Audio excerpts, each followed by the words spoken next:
नमस्कार श्रोते हो. दीपक रेगे कथाकथन चॅनलवर तुम्हा सगळ्यांचं मनापासून स्वागत. श्रोते हो, आज तुम्ही ऐकणार आहात ज्योती पुजारी लिखित जस्ट फॉर अ थ्रिल. रात्री 12-1च्या सुमाराला म्हणजे अर्ध्या रात्री तुम्ही अगदी गाढ झोपेत असताना अचानक तुमच्या दारावरची बेल कर्कश आवाजात किंचाळायला लागली तर तुमची पहिली प्रतिक्रिया काय राहील? नाही, तुम्ही अंदाजानं सांगितलं नाही तरी अंदाजानं सांगू शकतो मी. बेलचा आवाज पहिल्यांदा तर झोपेच्या घनदाट अरण्यात शिरलेल्या तुमच्या कानांपर्यंत पोचणारच नाही. तुमच्या शेजारी झोपलेल्या तुमच्या लाईफ पार्टनरला समजा त्या आवाजानं जाग आली तर ती गदा हलवून तुम्हाला जाग करेल. हां, आता तुमची झोप सावध असेल तर बेलच्या आवाजानं तुम्हाला नक्कीच पटकन जाग येईल. आणि झोपेच्या तंद्रीत असलेल्या तुमच्या मनात एवढ्या रात्री कोण आलं असेल हा प्रश्न खूपशी शंका आणि जराशी धास्ती घेऊन जन्माला येईल. जरासे घाबरतच तुम्ही दार उघडून बाहेर बघाल तोवर आत्तापर्यंत ठणठणणारी बेल आळीमिळी गुपचिळी साधून गप्प झालेली असेल. तुम्ही दार उघडून बाहेर डोकावाल तर बाहेर कोणीही नसेल. बाहेर तर कोणी नाही, मग एवढा वेळ बेल कोण वाजवत होतं असा विचार तुमच्या मेंदूचा मेदूवडा करून जाईल. तेवढ्या काही सेकंदात तुमच्या छातीचे ठोके वाढलेले असतील. तुम्ही दार बंद करणार तेवढ्यात तुमची नजर अवचित तुमच्या दारात कोणीतरी आणून ठेवलेल्या त्या वस्तूकडे जाईल आणि तुमचे हातपाय थरथरायला लागतील. दारात उंबरठ्यावर पिंजर फासलेलं लिंबू, त्यात खोचलेल्या बोटभर लांबीच्या सुया, हे सगळं पाहून भल्या धैर्यधारांची पाचावर धारण बसेल. घाईघाईनं दार बंद करून तुम्ही आत वळाल तेवढ्यात तुमचा फोन घणघणायला लागेल. फोन घेऊ का नको अशा द्विधा मनस्थितीत असताना फोनच्या आवाजानं घरातल्या इतर सदस्यांची झोपमोड होऊ नये म्हणून तुम्ही थरथरत्या हातानं रिसिव्हर उचलून कानाला लावाल आणि पलीकडनं उच्चारले गेलेले शब्द तीरासारखे तुमच्या मनात उतरून काळजात गच्च रुतून बसतील. तुमच्या काळजाचं पाणी होईल. पुढच्या 2-4 दिवसात तुमच्या घरात कोणाचा तरी मृत्यू होणार आहे. खरमरीत आवाजातले ते शब्द तुमचं काळीज गोठवून टाकतील. एक मिनिट. ही कुठल्या रामसे ब्रदर्सच्या हॉरर सिनेमाची कथा नाहीये हे प्रथम लक्षात घ्या. हे प्रत्यक्षात घडलंय. तुम्हाला विजय कवठेकर माहिती आहे ना? तोच स्वानंत सोसायटीत दुसऱ्या मजल्यावर राहणारा. सरकारी नोकरीत असलेला विजय, त्याची बायको वसुधा, कॉलेजात शिकणारी त्याची मुलगी नेहा, असं हे चौकोनी कुटुंब. या चौकोनाचं एक टोक म्हणजे विजय वसुधाचा मुलगा निखिल. तो मुंबईला VJTIला शेवटच्या वर्षाला शिकतोय. विजयची आई पुण्याला त्याच्या मोठ्या भावाकडे असते तर विजयचा लहान भाऊ श्रीकांत याच शहरात राहतो. हे सगळं विस्तारानं सांगण्याचं कारण म्हणजे पुढच्या घटना प्रसंगातले गहिरे रंग तुमच्यापर्यंत पोचायला हवेत म्हणून. साधारणतः 15-20 दिवसांपूर्वी रात्री 12-12:30च्या सुमाराला विजय कवठेकरच्या दारावरची बेल वाजायला लागली. एकदा दोनदा नंतर सतत वाजत राहिली. त्या आवाजानं वसुधाला जाग आली. वसुधानं विजयला हलवून जाग केलं. काय झोप ना स्वस्थ. कूस बदलत विजय कुरकुरला. झोपताय कसले? बाहेर बघा कोण आलंय ते. मघापासनं बेल वाजतीये. विजय अंगावरचं पांघरूण बाजूला सारत उठून बसला. बेल कर्कश किंचाळत होती. आता यावेळी कोण आलंय मरायला असं वैतागानं म्हणत तो बाहेरच्या दाराकडे निघाला. दार उघडण्यापूर्वी त्यांनी हॉलमधला दिवा लावला. दाराला असलेल्या मॅजिक आयहोमधून बाहेर बघितलं तर बाहेर कोणीच नाही. मग बेल कोण वाजवतंय? स्वतःशी विचार करत तो उभा राहिला. तोवर आत्तापर्यंत जीव गेल्यासारखी किंचाळणारी कॉल बेल आळीमिळी गुपचिळी करून गप्प बसलेली होती. बाहेर जे कोणी असेल त्या व्यक्तीला कदाचित आपल्या मदतीची तातडीची गरज असू शकेल, पण मॅजिक आयमधनं तर कोणीच दिसत नाही. काय करावं? विजय क्षणभर विचारात पडला खरा, पण बघूया तरी दार उघडून असं स्वतःशी म्हणत त्यांनी दार उघडलं. बाहेर खरोखर कुणीही नव्हतं. मध्यरात्रीची वेळ. आजूबाजूच्या फ्लॅटची दारं बंद होती. पण विजयला 4 पावलं पुढं जाऊन कोण आहे हे बघायचा धीर झाला नाही. पुरुषासारखा पुरुष असूनही तसा विजय कमकुवत मनाचाच आहे. दूरदर्शनच्या मालिकेतलं खोटं दुःख आणि फसवे अश्रू बघून हळवा होणारा, मुंबईसारख्या महानगरात आपला लाडका लेक कसा राहत असेल याची सतत काळजी करणारा, मुलाचा हट्ट आणि वसुधाचा निर्धार यापुढे त्याचं काही चाललं नाही आणि त्याने निखिलला शिक्षणासाठी मुंबईला पाठवलं. पण त्याला सतत निखिलची काळजी वाटत राहायची. विजय बाहेर कोणी नाही असं बघून दार बंद करायला लागला, तेवढ्यात त्याचं लक्ष त्याच्या दारात ठेवलेल्या त्या वस्तूंकडे गेलं. दारात पिंजर फासलेलं लिंबू पडलं होतं. या लिंबात बोटभर लांबीच्या सुया खोचल्या होत्या. हे पाहून विजय अक्षरशः हादरून गेला. त्यांनी घाईघाईने दार बंद केलं, तेवढ्यात त्याचा फोन घणघणायला लागला. आता अशा भलत्या वेळी कोणाचा फोन असेल? बाहेरचं दृश्य पाहून अस्वस्थ झालेल्या विजयनं रिसिव्हर उचलला, कानाला लावला. पलीकडच्या टोकाकडून आलेले खरखरत्या आवाजातले शब्द तीरासारखे त्याच्या कानात शिरले. पुढच्या 2-4 दिवसात तुझ्या घरात कोणाचा तरी मृत्यू होणार आहे. तुझ्या घरातली तुझी प्रिय व्यक्ती लवकरच मरणार आहे. विजय काही बोलण्यापूर्वी फोन बंद झाला. एवढा वेळ झाला तरी विजय झोपायला आला नाही. शिवाय एवढ्या रात्रीचा फोन कोणाचा आलाय ते बघायला म्हणून वसुधा उठून हॉलमध्ये आली. कुणाचा फोन होता हो? आणि काय झालंय काय? तुमचा चेहरा असा का दिसतोय? नाही, काय नाही. विजयनं स्वतःला सावरण्याचा प्रयत्न केला. अहो काही नाही कसं? तुमचा चेहरा बघा कसा भूत पाहिल्यासारखा दिसतोय. कुणाचा होता फोन? पुण्याहून तर नाही ना आला फोन? पण मला तर फोनची रिंग लोकल कॉलची असल्यासारखी वाटली. प्रदीप भाऊजींचा फोन होता का? आईंना? नाही, आईला काही नाही झालं. तू जा बरं झोपायला. माझं डोकं नको खाऊ. तिला पूर्ण बोलू न देता विजय घाईघाईत म्हणाला, तुम्ही रात्रभर इथेच बसून राहणार आहात का? काय झालंय काय तुम्हाला? आणि काय हो, बाहेर कोण आलं होतं? एवढ्या वेळ कॉलबेल का वाजत होती? कोणीच नाही ग, उगाच प्रश्न विचारू नको. चिडताय काय एवढे? ठीक आहे, मी चालली आहे झोपायला, तुम्ही बसा विचार करत. पण नक्की प्रदीप भाऊजींचा फोन नव्हता ना तो? हल्ली आईंची तब्येत बरी नसते, वय झालंय त्यांचं. एवढ्या रात्री फोन वाजला म्हणून विचारलं. हो, असे रागानं काय बघताय माझ्याकडे? झोपायला जाता जाता वसुधानं मनातलं बोलून टाकलं आणि ती बेडरूममध्ये गेली. जरा वेळानं विजयही उठला. दिवा बंद करून हॉलमधल्या दिवाणावर तो आडवा झाला. त्याच्यापासून काही हात अंतरावर बंद दारापलीकडे असलेल्या त्या लिंबाच्या अस्तित्वानं तो मनातनं अस्वस्थ झाला होता. हा खोडसाळपणा कुणी केला असेल? 50 वर्षांच्या उण्यापुऱ्या आयुष्यात कधी शब्दानंही कोणाला दुखावलं नाही. आपल्या मृदुभाषी स्वभावामुळे ऑफिसमधले सगळे आपल्याला बावाजी म्हणतात. आधी उपरोधानं, कुत्सितपणानं आपल्या भोटपणाला बावाजी हे नाव ठेवलं गेलं आणि हळूहळू तेच आपल्याला कायमचं चिकटलं. एका शब्दानंही त्याचा कधी आपण विरोध केला नाही, कधी ते मनावरच घेतलं नाही. घरच्या बाहेरच्या सगळ्यांशी आपले संबंध चांगले असताना कोण आपल्या वाईटावर असावं? चांगुलपणाचा मुखवटा चढवून कोण आपल्यावर जळत असेल?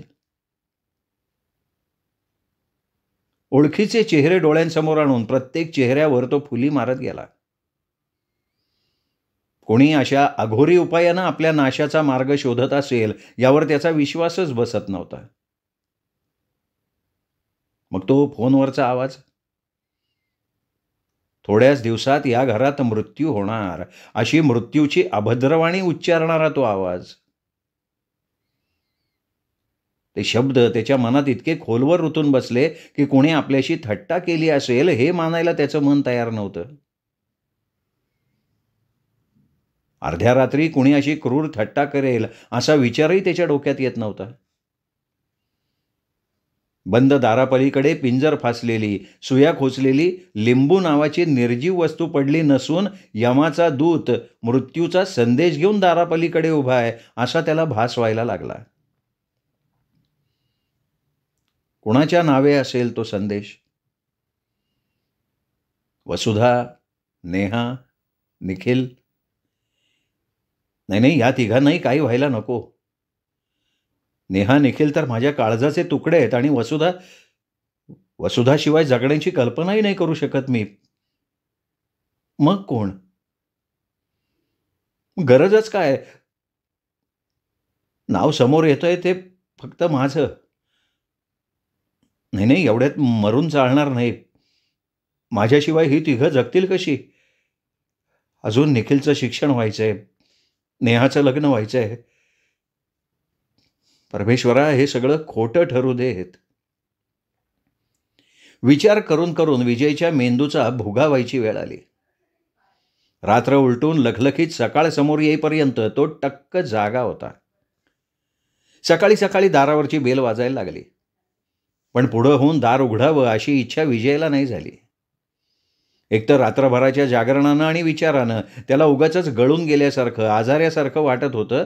शिवाय दार उघडल्यावर पुन्हा तेच अभद्र दृश्य दिसणार होतं.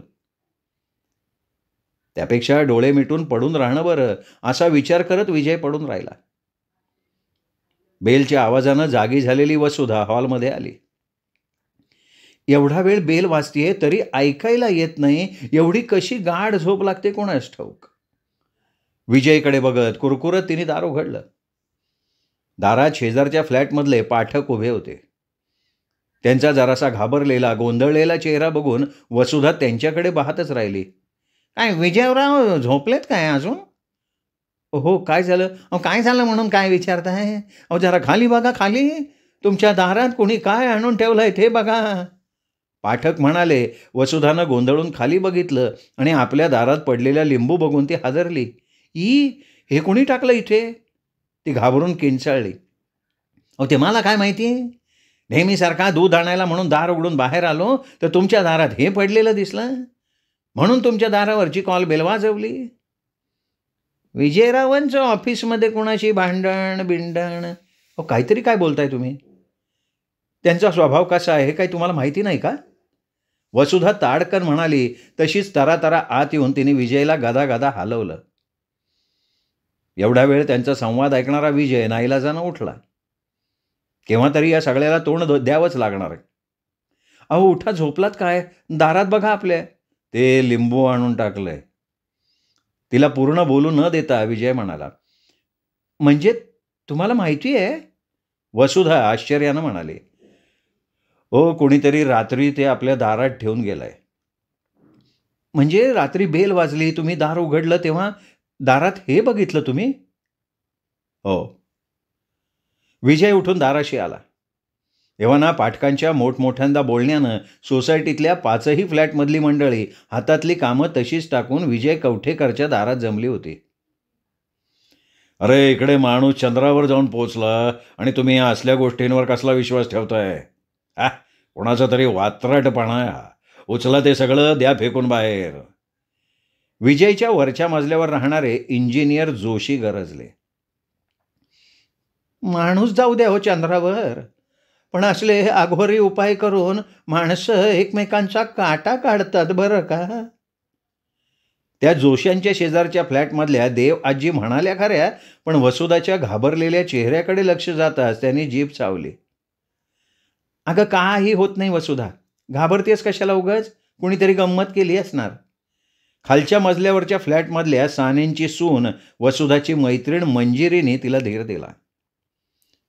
काय झालं ग मम्मी, सगळे इथे का जमलेत?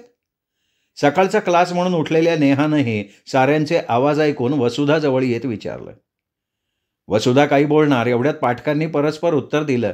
अगं, तुमच्या दारात कोणीतरी सुया टोचलेलं लिंबू आणून टाकलंय हो. नेहानं खाली बघितलं. ते लिंबू वगैरे बघून तिच्यावर फारसा परिणाम झाला नाही.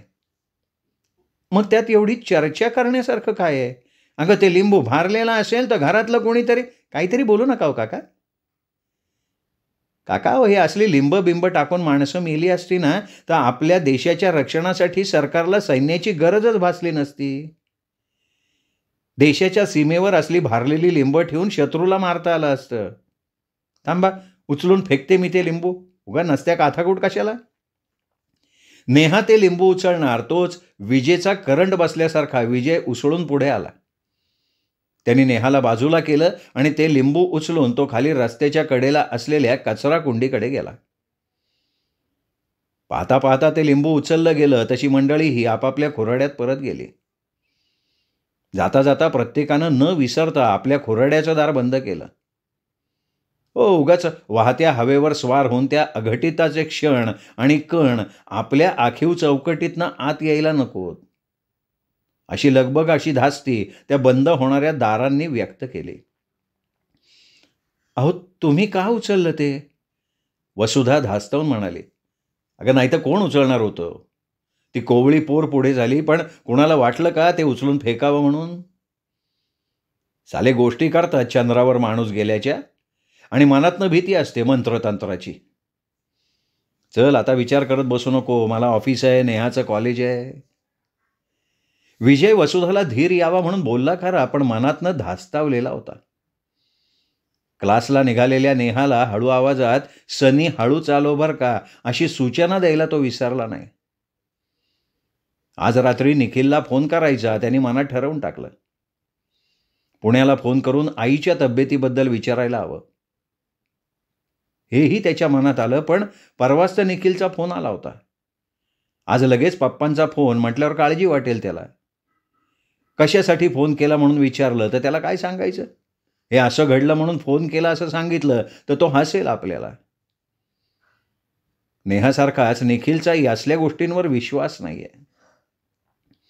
ऑफिसमध्येही विजयला चैन पडेना. कामात त्याचं अजिबात लक्ष नव्हतं. समोरच्या फाईलमधली अक्षरं पुसट होत जाऊन त्याला कधी वसुधाचा तर कधी मुलांचे चेहरे दिसायला लागले.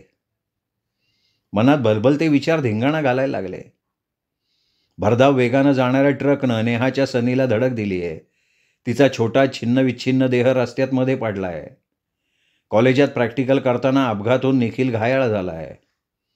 स्वयंपाक करताना सिलेंडरचा स्फोट होऊन वसुधाचं बरं वाईट झालंय. एक ना हजार विचारांच्या सुया त्याच्या मेंदूत कोरायला लागल्या. मन चिंती ते वैरीनं चिंती म्हणतात. फोनवरचा तो आवाज, तुझ्या घरात कोणाचा तरी मृत्यू लवकरच होणार, हे शब्द त्याच्या कानात सारखे घुमत होते. ईश्वरा, माझ्या संसारावर कुठल्याही अरिष्टांची सावली पडू देऊ नकोस. तूच रक्षण करतायस, तुला सगळ्यांची काळजी. त्यांनी मनातल्या मनात ईश्वराची करुणा भाकली. करुणेच्या त्या शब्दांनी मनातला वडवानल शांत झाला, पण पूर्णपणे विझला नाही. तो धुमसत राहिला. तुम्हाला काय वाटतं हो? कोणाचं काम असेल हे? त्या सगळ्या प्रकाराची गडद छाया वसुधाच्या मनावर पडली होती. तिलाही झोप येत नव्हती. छतावर नजर रोखून पडलेल्या विजयला तिने मनातली शंका विचारली. मला माहिती असतं ना तर तुला नक्की सांगितलं असतं. तिच्या आत्तापर्यंत कितीदा तरी विचारलेल्या प्रश्नावर वैतागून त्याने उत्तर दिलं. झोप आता, 12 वाजून गेलेत. तिच्याकडे पाठ फिरवून त्याने डोळे मिटले. तेवढ्यात हॉलमध्ये फोन घणघणला. फोनच्या आवाजानं विजय धास्तावला. काही वेळ त्या आवाजाकडे दुर्लक्ष करून तो तसाच पडून राहिला. एवढ्या रात्री कोणाचा फोन आहे देव जाणे, असं म्हणत वसुधा फोन घ्यायला उठली तसं तो चटकन उठून बसला. मी बघतो, तू झोप. तो घाईघाईनं हॉलमध्ये आला. त्याला खात्री होती तो नक्की त्याचाच फोन असणार. सकाळच्या प्रकारानं घाबरलेल्या वसुधानं तो फोन घेऊ नये म्हणून तो उठला. त्यानं धडधडत्या छातीनं रिसिव्हर उचलला, कानाला लावला. तोच खरखरीत आवाज त्याच्या कानात शिरला. पुढच्या 2-4 दिवसात तुझ्या घरातली तुझी प्रिय व्यक्ती मरणार आहे. अरे कोण आहेस तू? का छळतोयस? हे बघ, मी पोलीस कंप्लेंट करीन ना. विजय ओरडला, पण तिकडून केव्हाच फोन बंद झाला होता. हो, काय झालं? कोणाचा फोन होता? कोणाची पोलीस कंप्लेंट करीन म्हणालात? त्याच्या ओरडण्यानं वसुधा हॉलमध्ये आले. नाही, काही नाही. विजय गप्प. अहो नाही कसं, काहीतरी आहे. मला सांगण्यासारखं नाही आहे का? कालपासनं किती टेन्शन घेतलंय तुम्ही? हे बघा, मनातलं बोलून टाका, म्हणजे मोकळं वाटेल ना तुम्हाला. वसुधाच्या शब्दांनी त्याला धीर आला. त्यानं काल रात्री आलेल्या आणि नुकत्याच येऊन गेलेल्या फोनवरचे ते विचित्र शब्द तिला सांगितले आणि किल्ली संपलेल्या खेळण्यासारखा तो गप्प बसून राहिला. ते ऐकताना वसुधाच्या अंगावर काटा आला. कसली जीवघेणी मस्करी म्हणायची ही? मस्करी नाही तर काय म्हणायचं याला? अशी येता जाता भविष्यवाणी वर्तवायला ब्रह्मदेवच लागून गेलेत जसे. वसुधा बोलत होती, पण तिलाही तिचे शब्द निरर्थक वाटायला लागले. विजयचा स्वभाव पाहता अशी चेष्टा तीही अशा अपरात्री कुणी का करेल हे तिलाच कळत नव्हतं. रेशमाचा गुंता सोडवताना धागे अधिकच गुंतत जावेत तसं झालं होतं. विजयची मनस्थिती तर फार केविलवाणी झाली होती. काळोख माखल्या घरात मृत्यू सापळा लावून बसलाय असा विचित्र भास त्याला व्हायला लागला. मनावर आलेला विलक्षण ताण, त्याचा परिणाम त्याच्यावर झाला. बसल्या जागी त्याला दरदरून घाम फुटला. आपलं हृदय कोणी मुठीत धरून चिरडून टाकतोय असं त्याला वाटायला लागलं. वेदनांचा कल्लोळ उसळला छातीच्या पिंजऱ्यात. वसुधा, मी काहीतरी बोलण्याचा, सांगण्याचा प्रयत्न करत असताना तो खुर्चीवरनं खाली कोसळला. विजय शुद्धीवर आला तेव्हा तो हॉस्पिटलमध्ये होता. रडवेल्या चेहऱ्यानं वसुधा त्याच्या शेजारी उभी होती. 15 दिवसांनंतर मृत्यूला हुलकावणी देऊन विजय घरी परतला. शेवटी मारणाऱ्यापेक्षा तारणारा मोठा असतो. त्याला भेटायला आलेले पाठक आभाळाकडे बघून हात जोडत म्हणाले. त्याला आलेल्या हार्ट अटॅकचा संबंध सगळ्यांनी सरळ सरळ लिंबू आणि फोन या प्रकाराशी जोडला होता. माणसाच्या मेंदूवर चढलेलं अंधश्रद्धेचं कीटण खरवडून काढणं कठीण असतं, हेच खरं. विजय घरी परतला तसे त्याचे मित्र, परिचित, फ्लॅटमधले शेजारी त्याला भेटायला येऊन गेले. आज खूप दिवसांनी शांत निवांत रात्र त्याच्या वाट्याला आली होती. डोळ्यांवर झोपेची गुंगी असतानाही त्याच्या मनात मात्र विचाराचा किडा वळवळत होता. फोनवरचा तो मृत्यू संदेश काही अंशी खरा ठरला होता. त्याच्या प्रिय व्यक्तीवर नसली तरी त्याच्यावर मृत्यूची छाया पडलेली होती. मृत्यूचा स्पर्श त्याने अनुभवला होता. माणसाला स्वतःच्या जीवापेक्षा प्रिय काय असतं? विजयच्या घरात एक वादळ येऊन गेलं. त्याच वेळी स्वानंद इमारतीच्या समोर असलेल्या दुमजली इमारतीतल्या दुसऱ्या मजल्यावरच्या त्या ब्लॉकमध्ये पार्टी रंगात आली होती. त्या ब्लॉकची खिडकी नेमकी विजयच्या हॉलच्या खिडकीच्या समोर येत असल्यानं विजयच्या घरातल्या हालचाली त्या ब्लॉकमध्ये टिपल्या जात होत्या. त्याचाच फायदा घेऊन गावातून शहरात शिकायला आलेल्या डोक्यात ही अफलातून कल्पना जन्माला आली. त्या कल्पनेला मिळालेल्या यशाबद्दल ही चांडाळ चौकडी जश्न मानवत होती. वा वा वा, मजा आ गया यार, मजा आ गया, समीर म्हणाला. पाके, काय आवाज काढला एड्या फोनवर? 2-4 दिवसात तुमच्या घरात. सही सही एकदम. परागनं त्याची नक्कल केली. नाही, पण मला नवल वाटतंय की गावातल्या लोकांना ते असले जादूमंत्राचे प्रयोग करतात, त्याच्यावर विश्वास ठेवतात, म्हणून आपण नावं ठेवतो. पण शहरातले सुशिक्षित लोक सुद्धा तसेच आहेत की. अरे, आमच्या गावात मी हे लिंबाबिंबाचे प्रकार पागितले आणि गंमत म्हणून तुम्हाला सांगितले, तर तुम्ही ते भलतंच मानावर घेतलं यार. पण यार, आता बसभर काही गंमत इथे संपू. उगाच कुणाच्या जीवाशी खेळ करण्यात काय मतलब आहे यार? हां यार, तेरी बात बिलकुल सही आहे. पण थोडी गंमत, थोडी मज्जा. पण बस आता हे सगळं विसरा. अभ्यासाला लागायला हवं, एक्झाम जवळ आल्या आहेत. अरे यार, थोडा चेंज तर झाला ना, माइंड फ्रेश झालं. हे सगळं केवळ थ्रिल म्हणून केलं होतं आपण, जस्ट फॉर अ थ्रिल. हां. अरे पण आपल्या या असल्या थ्रिलमुळे समोरच्या फ्लॅटमधला हिरो हाकनाक मेला असताना. तो भलता भेतरूट निघाला यार. एवढं हार्ट अटॅक येण्यासारखं कुठला आबाळ कोसळलं होतं राव. परागनं रिकामा पेला भरत आपली नाराजी व्यक्त केली. अरे, असतो एखादा कमजोर दिलवाला, पण आपल्याला मजा आली ना ती बाजभर खाता. आता परत हा प्रयोग करायचा नाही करायचाच नाही. राकेश उर्फ रॉकी चिवड्याचा बाकाणा भरत बोलला.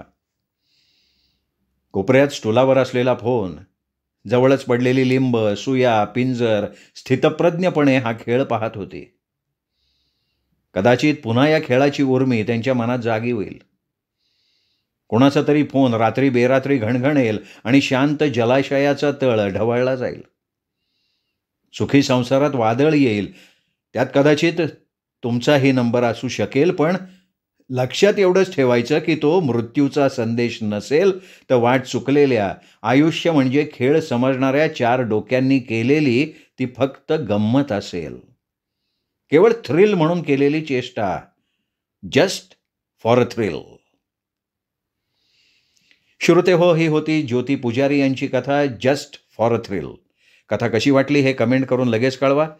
हा व्हिडिओ लाईक करा, मित्रपरिवारात नातेवाईकात शेअर करा आणि हो, चॅनल सबस्क्राईब करायचं राहून गेलं असेल तर प्लीज चॅनल तेवढं सबस्क्राईब करा. पुन्हा भेटूयात अशाच उत्तम कथेसह. तोपर्यंत नमस्कार मित्र हो.